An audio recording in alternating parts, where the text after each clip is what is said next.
I wanted to ask one question just specifically around Divinations, because I think anyone who is interested in business or is interested in either founding or running a business or even being part of an executive team knows that strategy is something that they need to maybe at worst be aware of and at best have a really good grasp for, like, what is it? How do I use it and employ it at this company? But it's also one of those things that is like just really amorphous. And I feel like if you were to ask 10 people what strategy is, they would not even be at all close in terms of what it is. When did you become interested in it, and what made you say yes to wanting to write about it day in and day out? The origin of it really came from when I was working on Hardbound. And I think my implicit assumption going into Hardbound was, if you make a product experience that's like amazing enough, then the business and everything else will work. And I think for certain kinds of products, that's like basically almost true. Like if you're building a SaaS product that's like, it's a piece of software that's like basically infinitely scalable, and you've got this really great product market fit, and like it's growing organically and like people love it, then like you're fine.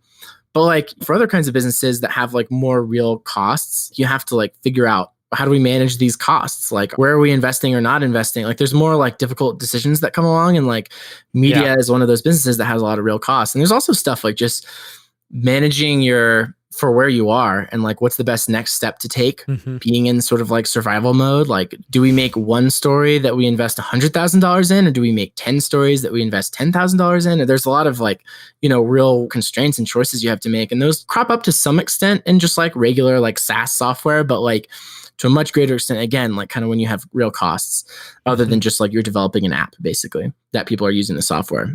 So I basically just was searching for the thing that would be like a discipline, basically, that would help have answers to some of these questions. And I was doing it in Hardbound, a little bit before Hardbound, and a lot after Hardbound when it didn't work out ultimately.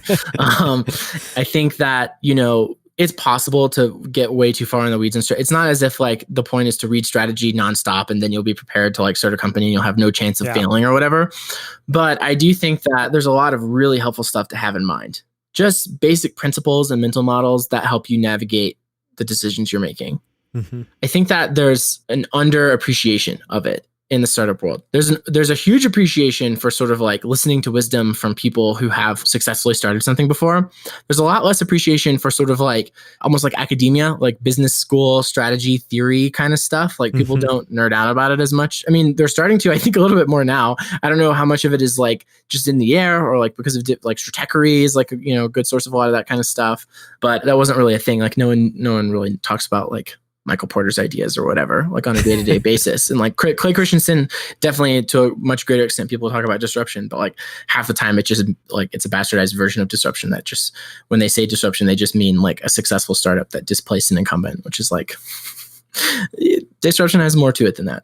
So anyway, I think that it's really helpful to kind of like define it, right? Because like it's the discipline that could like solve all my problems as a startup founder. Like, no, okay, let's like narrow it down.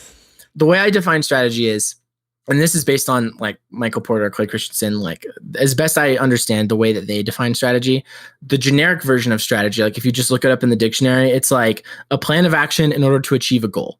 It's like kind of roughly what it means. And so, okay, what's the goal of a business? If we're talking about business strategy, then what's the goal of business? It's to make money for a really long time. It's to stick around. It's to grow, to be really large. It's to be profitable, to be defensible, so that like it's sort of this safe kind of cash flowing thing. And so, okay, how do you do that? Well, that's a really big question. That's what the field of business strategy is really focused on. It's starting from this assumption that you want to build a business that's defensible and profitable. And somewhat in a third place, I would say really, really large. Tech really focuses on like largeness rather than profitability or defensibility. But those are kind of the three things. It's sort of like, is it vulnerable to competitors? Like, do you make a lot more than you spend? And like, how much do you make overall? Basically, those are the kind of implied goals of business strategy. And then from there, you derive all these sort of like principles or frameworks or different things to kind of analyze, well, what kinds of businesses tend to be really big, be really profitable, and stick around for a long time and resistant to competition. Subscribe to Outliers with Daniel Scrivner now in Apple Podcasts, Spotify, or wherever you like to listen to podcasts, and be the first to hear about new episodes and receive exclusive content by joining our newsletter at outliers.fm. I can't wait to help you level up and live your best life.